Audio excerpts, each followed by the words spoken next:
नमस्कार दोस्तों, स्वागत है आपका हिंदी नॉलेज शो में। तो दोस्तों, अमेरिकी सेना ने एक ऐसा कारनामा कर दिखाया है जिससे पूरी दुनिया हैरान है। वहीं इससे चीन के लिए बहुत ही बड़ा झटका है, क्योंकि इस एक कारनामे से चीन की जितने भी मिसाइलों का डिटरेंस था, यानी कि चीन अपनी सारी मिसाइलों को दिखाकर डराता था, वो सारा खतरा एक झटके में समाप्त कर दिया अमेरिका ने। और जानबूझकर ये कारनामा चीन के पास किया गया है, वरना इस तरह की चीज़ें अमेरिका अपनी धरती पर अलास्का में या फिर कैलिफोर्निया के आसपास किया करता था, लेकिन जानबूझकर चीन को दिखाने के लिए ही ये कारनामा किया गया है चीन के बेहद करीब। और मैं आपको सब कुछ डिटेल से बताने वाला हूं। लेकिन अगर आपने अभी तक हमारे चैनल को सब्सक्राइब नहीं किया है तो कर लीजिए, क्योंकि बहुत ही ज़बरदस्त वीडियो आने वाली है। तो चैनल को ध्यान से सब्सक्राइब कर लेना। तो चलिए वीडियो को शुरू कर लेते हैं।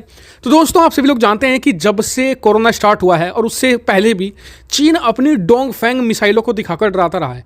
डोंगफेंग एक ऐसी सीरीज है चीन की जो बहुत ही डेडली मानी जाती है। वाकई में इन मिसाइलों में अगर चीन के आप मुझसे पूछें कि सबसे ज़्यादा दम चीन के कौन से हथियार में है, तो मैं कहूँगा वो है डोंगफेंग में, खास करके डोंगफेंग 21-26 मिसाइलें।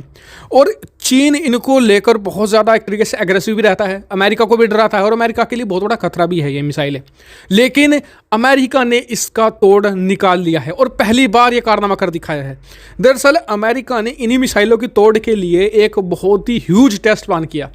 इसमें क्या करना था कि एक आईसीबीएम इंटरकॉन्टिनेंटल बैलिस्टिक मिसाइल को मारकर गिराना था। आईसीबीएम क्या होती है पहले जान लीजिए। ये दुनिया की सबसे खतरनाक मिसाइलें मानी जाती हैं, यहाँ तक कि हाइपरसोनिक मिसाइलों से भी ज़्यादा डेडली नहीं माना जाता है। ये क्या होती है, ये सबसे लंबी दूरी की मिसाइलें होती हैं। जी हाँ, आईसीबीएम से ज़्यादा लंबी दूरी की कोई मिसाइल नहीं होती है। ये एक कॉन्टिनेंट के एक महाद्वीप से दूसरे महाद्वीप तक वार कर सकती है, या फिर दुनिया में कहीं भी जा सकती हैं, कहीं पर भी वार कर सकती हैं। तो यानी कि अनलिमिटेड मिसाइलें होती हैं।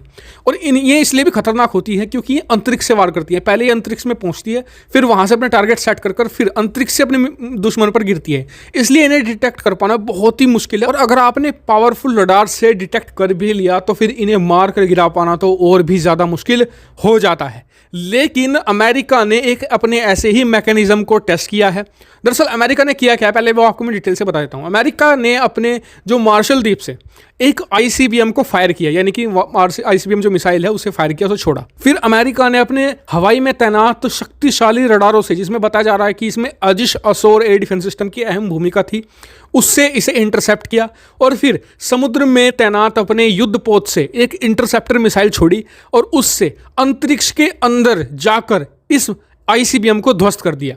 अब ये इतना खास क्यों है, क्योंकि देखिए आईसीबीएम को आप दो ही तरीके से मारकर गिरा सकते हैं, या तो आप उसे डिटेक्ट कर ले जब वो अंतरिक्ष में एंटर करने वाली हो, या फिर जब वो अंतरिक्ष से वापस गिरने वाली हो, मतलब कि अपने टारगेट पर जब अंतरिक्ष से बाहर निकले, वही तरीका है। लेकिन इसमें अगर जरा सी भी चूक हो जाए तो फिर इन्हें रोक पाना असंभव है। और इसलिए माना जाता है कि आईसीबीएम को रोकना 50-50 चांस कहा जाता है।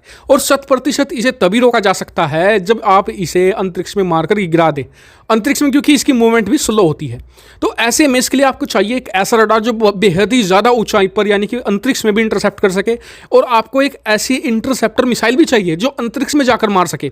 ये दोनों ही काम बहुत ही पेचीदा, बहुत ही मुश्किल है, लेकिन इससे आसान हो जाता है काम अगर आपके पास ये दोनों ही चीज़ें हैं कि आप आईसीबीएम को मारकर गिरा सकें। लेकिन अमेरिका ने बेहद ही सफलतापूर्ण तरीके से इस काम को अंजाम दे दिया है। ये बहुत ही बड़ी उपलब्धि मानी जा रही है। और पहली बार अमेरिका ने इस तरीके का टेस्ट यहाँ पर, यानी कि चीन के पास हुआई आइलैंड पर और जो मार्शल आइलैंड वहाँ पर अंजाम दिया है।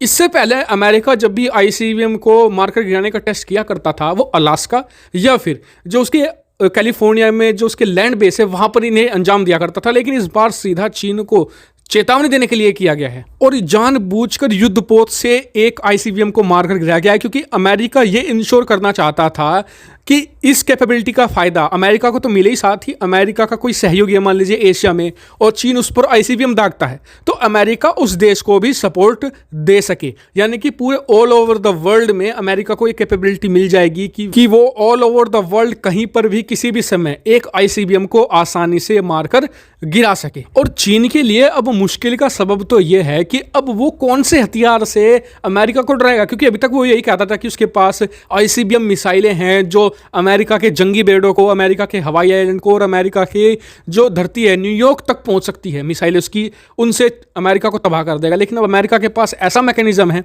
कि वो 3 तरीके से आईसीबीएम को तबाह कर सकता है, चाहे वो एक्सो या एंडो एटमॉस्फेयर हो, यानी कि जब अंतरिक्ष में जाने वाली हो, या फिर अंतरिक्ष से नीचे गिर रही हो मिसाइल उसे भी, या फिर आउटर स्पेस में, यानी कि जब मिसाइलें अंतरिक्ष में हो उस समय भी उसे तबाह कर सकता है। और ये बहुत यूनिक कैपेबिलिटी है और बताया जाता है कि भारत जैसे देश भी इस कैपेबिलिटी में लगातार काम कर रहे हैं और उम्मीद है कि भारत को भी इसमें जल्द सफलता मिलेगी। आपका क्या कहना है इस पर कमेंट करके मुझे जरूर बताइएगा, साथ ही वीडियो को शेयर कीजिएगा और चैनल को सब्सक्राइब करना तो बिल्कुल मत भूलिएगा। Thank you for watching video.